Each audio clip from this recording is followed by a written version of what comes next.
Sleep apnea and snoring are extremely common conditions, and it is a major disruption in most families and a significant cause of ill health to people who suffer it, and carries significant risk and certainly social and family upheaval.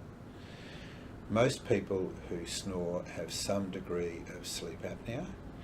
Sometimes they're not aware of those symptoms, but in hindsight, when they have the sleep-tight treatment, they realise they were suffering from lack of energy, and through restless sleep they don't function as well during the day.